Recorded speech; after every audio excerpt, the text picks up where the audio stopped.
கும்பராசிக்காரர்கள் பிறருக்கு புரியாத ஒரு புதிர் போல தோற்றமளித்தாலும் வாழ்க்கையில் பிறருக்காகவே வாழக்கூடியவர்கள் யாருன்னு பார்த்தீங்கன்னா கும்பராசி. எல்லாருக்கும் எது வேணாலும் கொடுப்பாங்க. ஏதாவது ஒரு உதவின்னு கேட்டால் முதல்ல செய்கிறவங்க யாருன்னு பார்த்தீங்கன்னா கும்பராசிக்காரர்களாக மட்டும்தான் இருக்க முடியும். அப்படி ஒரு நல்ல குணங்களுக்கு சொந்தக்காரர்கள் கும்பராசி. ஆனால் யாராலையும் புரிஞ்சிக்கவே முடியாது இவங்களை. கும்பராசிக்காரர்களை பார்த்த உடனே என்னோ சுயநலவாதிகளைப் போல் மற்றவங்களுக்கு தோற்றம் தெரியும். ஆனால் உண்மையிலே பொதுநலவாதின்னு பார்த்தீங்கன்னா கும்பராசி தான். அதனால தான் நிறைய அரசியல் தலைவர்கள்லாம் இருந்தாங்க. ஏன்னா மற்றவங்களுக்கு செய்யக்கூடிய இடத்துல இருக்கிறவங்க யாருன்னு பார்த்தீங்கன்னா கும்பராசியாக தான் இருக்கும். நிறைய பேர்கள் அப்படித்தான்.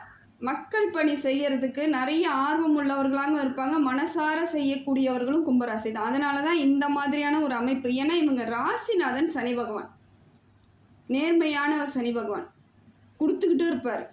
நல்லதா கெட்டதோ ஏதோ ஒன்று கொடுக்கறதுக்கு அவரால் மட்டும்தான் முடியும். மற்ற அத்தனை கிரகத்தை விட அதிகமான பலன்களை கொடுப்பது யாருன்னு பார்த்தீங்கன்னா சனி பகவான். அதனால தான் இவங்க ராசிநாதன் சனி பகவான் பொழுது இவங்களுக்கு அதே போல் ஒரு சில எண்ணங்களும் தோற்றங்களும் ஏற்படுவதற்கான காரணம் அதுதான். இப்படிப்பட்ட கும்பராசிக்கு கிரக நிலவரம் எப்படி இருக்குன்னு சொல்லிட்டு பார்க்கலாங்க. சூரியன் 3வது இடத்துல இருக்கார் மேஷத்தில். அதோட சூரியனோட சேர்ந்து புதன் பகவானும் குரு பகவானும் 3ஆம் இடத்துல இருக்காங்க. இது ஒரு மாற்றம் தான். 3 கிரகங்கள் ஒன்றாக சேர்ந்து ஒரு பலனை, நல்ல பலனை கொடுக்க போகுதுன்னு அர்த்தம். அதே போல் சந்திரனும் செவ்வாயும் உங்களுக்கு 2ஆம் இடத்துக்கு வராருங்க. மீனராசியில் இருக்கார். செவ்வாய் நீச்சத்தில் இருக்கார். கிரகம் எப்படி இருக்குன்னு சொல்லிட்டு இப்போ பார்க்கலாம். புதன் 3ஆம் இடத்துலையும் குரு 3ஆம் இடத்துலையும் இருக்கிறது, அதான் சூரியனோட சேர்ந்து இருக்காங்க. சுக்கிரன் 4ஆம் இடத்துல இருக்கார். சனி பகவான் கும்பத்தில் இருக்கார். முதல் இடம் உங்களோட ராசியிலேயே இருக்கார். வக்கரமாக இருக்கார். சொந்த வீட்லேயே அவர் வக்கரகதியில் இருக்கார். வேற ஒன்றுமே இல்லை. ராகு பகவான் 2ஆம் இடத்துல இருக்காருங்க. மீன ராசியில் இருக்கார். கேது பகவான் கன்னியில் இருக்கார். இப்போ உங்களுக்கு கிரக பலன்கள் எப்படி இருக்குன்னு சொல்லிட்டு பார்க்கலாங்க. உங்கள் ராசிக்குள்ளேயே ராசிநாதன் இருக்கிறது ரொம்ப ஒரு மாற்றம் தான். பாதச்சனியாக அமர்ந்திருக்கார். கொஞ்சம் இவ்வளோ நாள் இருந்து வந்த பிரச்சனைகளை எல்லாம் கடந்து வரக்கூடிய காலத்தில் தான் இப்போ சனி பகவான் உங்களுக்கு கொடுக்குறார். உங்கள் வாழ்க்கையை நீங்கள் புரிஞ்சிக்கக்கூடிய இடத்துக்கு வந்திருக்கீங்க. நீங்கள் யார், உங்களுக்கு என்ன திறமை இருக்குது, தகுதி இருக்குன்னு உங்களையும் புரிய வைக்கிறார் அவர். இந்த புரிதலை ஏற்படுத்தக்கூடிய காலகட்டத்தில் சனி பகவான் இருக்கிறது ஒரு சிறப்பான மாற்றம் தாங்க. என்ன ஒன்று, இது நாள் வரைக்கும் பிரச்சனைகளை நீங்கள் சந்திச்சே வந்த பொழுது ஒரு சில இடங்களில் உங்களுக்கு கோபமாக மாறி இருக்கலாம். மற்றவங்களால உங்களுக்கு நிறைய பிரச்சனைகள் வரும்பொழுது, இல்லை மற்றவர்கள் உங்களை ஏமாற்றி இருப்பாங்க, இல்லை மற்றவங்களால பெரிய சங்கடங்கள் அவமானங்கள்லாம் சந்தித்த பொழுது இப்போ அதெல்லாம் உங்களுக்கு கோபமாக வந்துட்டுருக்கு. நினச்சாலே எரிச்சலாக இருக்கும். என்ன இப்படியெல்லாம் பண்ணிட்டாங்களே, நம்ம நம்பணுமே அப்படிங்கிற மாதிரியான ஒரு அமைப்பை இப்போ திருப்பி திருப்பி உங்களுக்கு பழி வாங்கணும், இல்லை கோவப்படணும், அவங்கள பார்த்து ஏதாவது ஒன்று சொல்லிடணும், இல்லை திட்டிடணுன்ற எண்ணத்துக்கு இப்போ வரக்கூடிய இடத்துக்கு வந்திருக்கிறீங்க. ஆனால் அப்படி எதுவுமே செய்யாதீங்க. வழிகளை தாங்கிட்டீங்க. அவங்க இன்னைக்கு பண்ணலை இந்த மாதிரியான ஒரு துரோகத்தை, எப்பயோ பண்ணிட்டாங்க. அதோட வழிகளை இன்றைய வரைக்கும் நீங்கள் சுமந்துட்டுருக்கீங்க. அதனால் கொஞ்சம் கடவுள்கிட்ட ஒப்படைச்சிட்டு அமைதியாக இருக்கிறதுக்கு முயற்சி பண்ணுங்கள். ஏன்னா இப்போ அந்த மாதிரியான ஒரு அமைப்பை தான் சனி பகவான் கொடுக்குறார். பழி வாங்கணும், கோவப்படணும், டென்ஷனாக இருக்கணும், உங்களை திட்டணும், சண்டை போட வைக்கணுன்ற முயற்சி பண்ணுறார்.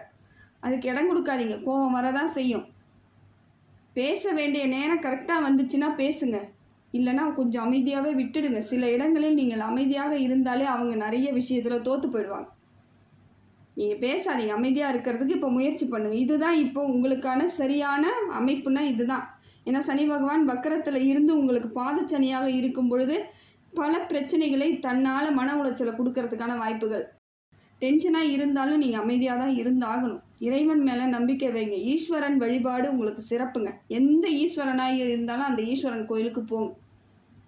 ஏன்னா நிறைய உடல் பிரச்சனை, நிறைய பொருளாதார பிரச்சனை எல்லாம் சந்தித்ததுனால மனசுக்குள்ளே இப்போ ஒரு தெம்பு இல்லாத மாதிரி இருக்கீங்க. கோபம் வர்றதுக்கு காரணம் அதுதான். டென்ஷனாக இருக்கும். நம்மளால் எதுவும் முடியலையே, என்னால் கையால் ஆகத்தனமாக இருக்கிறனேன்ற ஒரு மாதிரியான எண்ணங்கள் உங்களுக்குள்ளே பிரதிபலிக்குது. அதுக்கெல்லாம் இடம் கொடுக்காதீங்க. எல்லாமே சரியாயிடும். அவங்களே திருப்பி உங்கள் காலில் விழுவதற்கான காலங்கள் இருக்குது. அப்போ நீங்கள் ரெடியாக இருக்கணும். நீங்கள் போய் இப்போ பிரச்சனை பண்ணும்பொழுது அது காலில் விழுந்தாலும் பலன் கிடையாது. அதனால் முடிஞ்ச வரைக்கும் நீங்கள் அமைதியாக இருங்க. தப்பு பண்ணவங்க என்றைக்காக இருந்தாலும் உங்ககிட்ட வருவாங்கன்ற ஒரு எண்ணத்தோடு இருக்கிறது நல்லது. தேக ஆரோக்கியம் முதல்ல இருந்ததை விட இப்போ கொஞ்சம் ஓரளவுக்கு சுமாராக இருக்கும். இருந்தாலும் சின்னதாக உடம்பு சோர்வு, டயர்டாக இருக்க மாதிரி, ஒரு டென்ஷனாக இருக்க மாதிரி இருக்குது. நிறைய தியானம் பண்ணுங்கள், நிறைய உடற்பயிற்சி பண்ணுங்கள். வேறு வழியே கிடையாது. உடற்பயிற்சி தொடர்ந்து பண்ணிக்கிட்டே இருங்க, மாற்றம் ஏற்பட்டுடும். அடுத்தது பார்த்திங்கன்னா சூரியன், புதன், குரு மூன்றும் சேர்ந்து மேஷத்தில் இருக்கிறது. சூரியன் உங்களுக்கு உச்சத்தில் இருக்கார். மன வலிமையை தராருங்க. இப்போ இது நாள் வரைக்கும் எவ்வளோ டென்ஷனாக இருந்தீங்களோ அந்த டென்ஷனுக்கெல்லாம் இப்போ ஆறுதல் யாருன்னு பார்த்தீங்கன்னா சூரிய பகவான். மனசுக்குள்ளே ஒரு தெம்பை கொடுக்குறாரு. எந்த முயற்சி எடுத்தாலும் வெற்றி அடையும். இப்போ தொழில் நல்லா இருக்கும். இது நாள் வரைக்கும் வேலை இல்லாதவங்களாம் நிறைய பேர் வேலை இழந்தவங்களாக இருக்கீங்க இல்லையா? இப்போ வேலை கிடைச்சிரும். தொழில் வளர்ச்சி சிறப்பாக இருக்கும். முன்னேற்றம் ஏற்படும். எல்லாத்தையும் சாதிக்கணுன்ற எண்ணம் வரும். வெற்றி பெறணும், எளிமையாக நம்ம எப்படியாவது வெற்றி பெற்று இவங்க முன்னாடியெல்லாம் ஜெயிக்கணும்னு நினச்சிங்க பார்த்தீங்களா? அதற்கான காலகட்டம் இப்பொழுது வந்துருச்சு. தெளிவான காலந்தாங்க. சும்மா பழசை நினச்சிக்கிட்டே புதுசுக்கு நீங்கள் இடம் கொடுக்காம போயிடாதீங்க.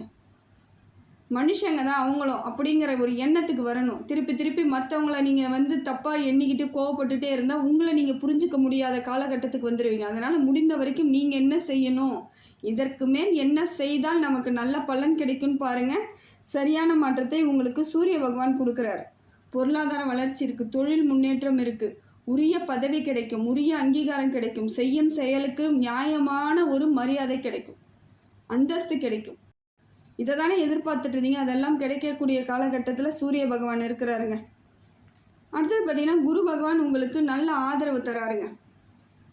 தொழிலில் உங்களுக்கு சிறப்பான வழிவகையை ஏற்படுத்தி கொடுக்குறாரு. ஏதாவது பேங்க்கில் லோன் கேட்டிருக்கிறவங்களுக்கு கண்டிப்பாக கிடைக்கிறதுக்கான வாய்ப்புகள் இருக்குது. தொழில் முயற்சி எது பண்ணாலும் ஜெயிப்பதற்கான வாய்ப்புகளை குரு பகவான் கொடுக்குறார். திருமண யோகம் உண்டாகுது. இது நாள் வரைக்கும் கும்பராசிக்கு நிறைய பேர் திருமணமே பண்ணிக்காமலாம் இருக்காங்க. விரக்தியிலே இருக்கிறவங்க நிறைய பேர் இருக்காங்க. அதெல்லாம் இல்லைங்க. குடும்பம்னு ஒன்று உருவாச்சுன்னா வாழ்க்கையில் மாற்றம் ஏற்படும். எவ்வளோ பிரச்சனையை பார்த்துட்டீங்க. இதற்கு மேல் பிரச்சனை வராதுன்ற நம்பிக்கையில் வாழ்க்கையை மறுபடியும் புதுசாக துவங்க ஆரம்பிங்க. நிச்சயமாக ஜெயிச்சிடலாம். காலம் உங்களுக்கு கனிவான காலமாக இருக்குது. திருமண யோகம் உண்டாகுது, குழந்தை பாக்கியம் உண்டாகுது, படிக்கக்கூடிய பிள்ளைகள் மேற்கல்வி படிக்க வெளியூர் வெளிநாடு பயணம் ஏற்படுது, வேலைக்காகவும் வெளிநாட்டுக்கு போகலாம். உங்களுக்கான வாய்ப்புகள் தேடி வருதுங்க. கடல் கடந்து போய் வியாபாரம் பார்க்குறவங்க இல்லை வேலைக்கு போகிறவங்களுக்கெல்லாம் ஒரு நல்ல மாற்றத்தை குரு பகவான் கொடுக்குறார். அடுத்தது பார்த்திங்கன்னா புதன் உங்களுக்கு நிறைய மாற்றம் இருந்தாலும் சில இடங்களில் உங்களுக்குள்ள ஒரு தெளிவில்லாத சிந்தனைகளை கொடுப்பார். இதை செய்யலாமா அதை செய்யலாமான்ற ஒரு எண்ணத்தை ஏற்படுத்துகிறார். அதுக்கெல்லாம் இடம் கொடுக்காதீங்க. தெளிவாக ஒரு வாட்டிக்கு 2 வாட்டி யோசிச்சிங்கன்னா விடை கிடைச்சிடும். கொஞ்சம் புரிதலோடு நடந்துக்கிட்டால் போதும். புதனால் அதுதான் ஒரு சின்ன ஒரு மாற்றம் இருக்குது, வேறு ஒன்றும் கிடையாது. இருந்தாலும் உங்களுக்கு சூரியனும் குரு பகவானும் சாத்தியமாக இருக்கும் பொழுது வெற்றி உங்களுக்கானதாக தாங்க இருக்குது. அடுத்தது பார்த்திங்கன்னா செவ்வாய் நீச்சத்தில் இருக்காருங்க. செவ்வாயும் ராகுவும் சேர்ந்துருக்காங்க. ஆனால் செவ்வாய் நீச்சகதியில் இருக்கார். இதனால் என்னன்னு பார்த்தீங்கன்னா குடும்பத்தில் ஓரளவுக்கு உங்களுக்குள்ள ஒரு ஒற்றுமை ஏற்படும். பண வரவு இருக்குது, செல்வ செழிப்பு ஏற்படும். என்ன நினச்சி பிளான் பண்ணி செய்கிறீங்களோ அதை ஜெயிக்கிறதுக்கான வாய்ப்புகள் அதிகமாக இருக்குது. பேசும்பொழுது நிதானமாக பேசுகிறதுக்கான வாய்ப்பை மட்டும் ஏற்படுத்திக்கினீங்கன்னா போதும். வேறு ஒன்றும் வேணாம். நிதானமாக பேசி ஆகணும். அந்த காலகட்டம் இப்போ இருக்குது. பொருளாதார மாற்றம் இருக்குது, பண வரவு இருக்குது, செல்வ செழிப்போடு இருக்கக்கூடிய காலகட்டத்தை செவ்வாய் பகவானும் கொடுக்குறாரு. அடுத்தது பார்த்திங்கன்னா ராகு, இவரும் பண வரவு கொடுக்குறார். புது முயற்சிக்கெல்லாம் மனசளவில் தைரியத்தை கொடுக்குறார். கவலையே இல்லாமல் உங்களை வச்சுக்கணும்னு நினைக்கிறாரு. இது நாள் வரைக்கும் எவ்வளோ பிரச்சனைகளை தாங்கி வலிகளை சுமந்தாலும் இப்போ ராகு பகவான் உங்களுக்கு மாற்றமாக இருக்கிறாருங்க. நல்ல ஒரு முன்னேற்றத்திற்கான காலகட்டம் தான் இந்த காலகட்டம். உங்களுக்கு சிறப்பாக இருக்குது. உடல் ரீதியாக இருந்து வந்த பிரச்சனைகள்லாம் தீரக்கூடிய காலகட்டம். நிம்மதியாக இருப்பீங்க.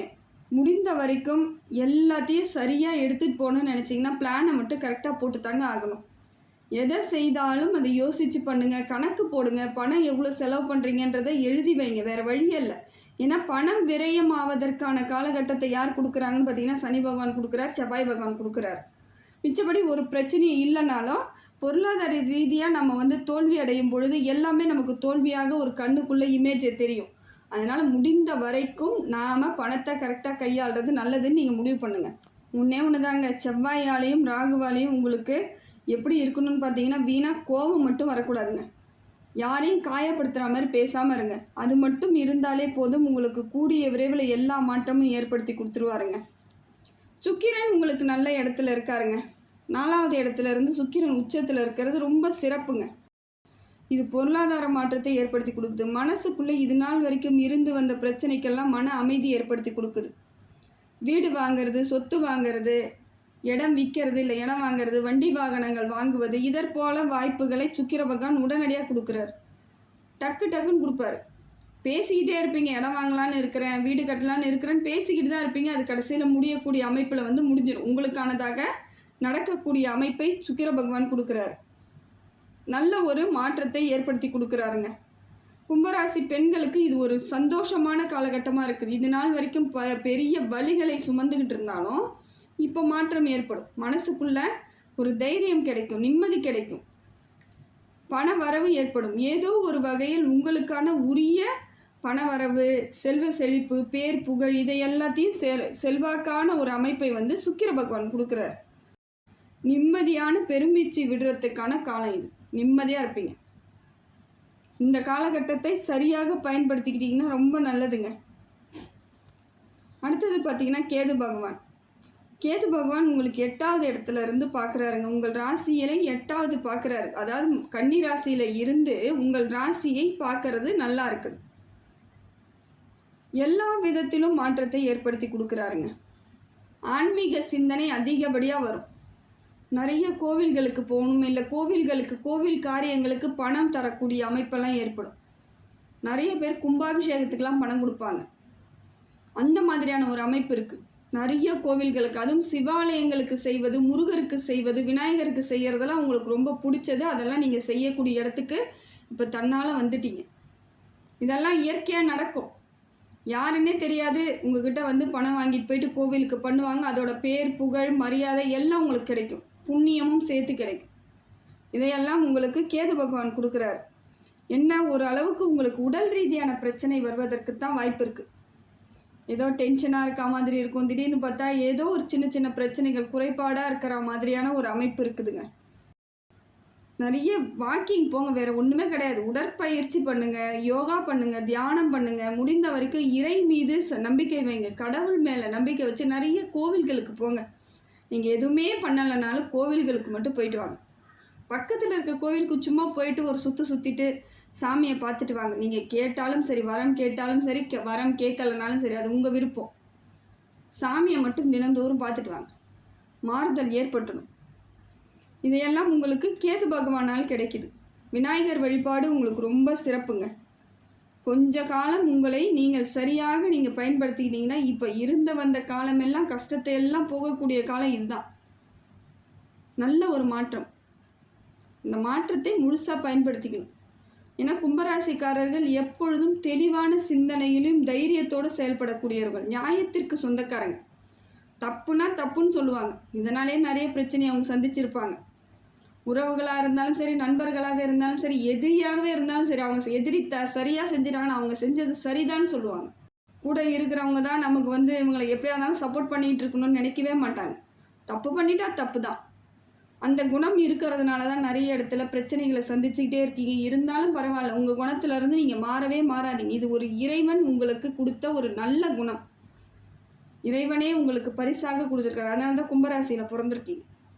இந்த மாதிரியான மாற்றங்கள் எல்லாருக்கும் வராது. கஷ்டத்தை அனுபவிக்கிறேங்க, என்னங்க நீங்கள் இப்படி சொல்கிறீங்கன்னீங்கன்னா பரவாயில்ல. எல்லாருக்கும் இந்த உலகத்தில் கஷ்டம் இருக்குது.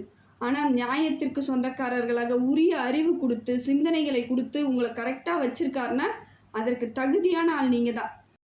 அதனால தான் கரெக்டாக உங்களை கும்பராசியில் பிறக்க வச்சுருக்காங்கன்னு அர்த்தம். இதெல்லாம் ஏற்கனவே எங்கேயோ செய்த புண்ணியங்கள் உங்களுக்கு வரக்கூடியதாக தான் இருக்குது.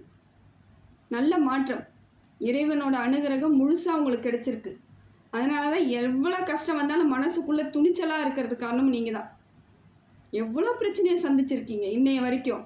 ஆனால் இருந்தாலும் உங்களுக்குள் ஒரு தெளிவு, கம்பீரம், மற்றவங்க முன்னாடி நிமிர்ந்து நிற்கிறது எல்லாமே கும்பராசியால் மட்டும்தான் முடியும். இந்த மாதிரியான ஆட்கள் உலகத்தில் இருக்கிறதுனால தான் எல்லா வழியிலையும் சரியான ஒரு அமைப்பு ஏற்படுறது. இருக்கக்கூடிய காலங்களை சரியாக நீங்கள் பயன்படுத்திக்கிட்டீங்கன்னா உங்கள் வாழ்க்கை உங்கள் கையில் தான் இருக்குது. எல்லாம் நல்லா இருக்குது. ஓரளவுக்கு நீங்கள் சரியாக நீங்கள் இறைவனை நம்பி வழிபாடு செய்தால் போதுங்க. சனிக்கிழமையில் காக்காய்க்கு எள்ளு போட்டு சாதம் வைங்க, வேறு ஒன்றும் வேணாங்க. இதை தொடர்ந்து செஞ்சுக்கிட்டே வாங்க. கூடிய விரைவில் சரியாயிடும்.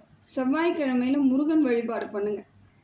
முடிஞ்சால் கோவிலுக்கு போங்க, இல்லையா வீட்டிலையே முருகர் ஃபோட்டோ வச்சு டெய்லியும் வணங்கினாலும் சரி, இல்லை செவ்வாய்க்கிழமை வணங்கினாலும் சரி. இதை செய்யும் பொழுது மாறுதல் ஏற்பட்டுடும். விநாயகர் வழிபாடு அதே போல் சிறப்பு. கேது பகவானுக்கு விநாயகர் வழிபாடு செய்யுங்க.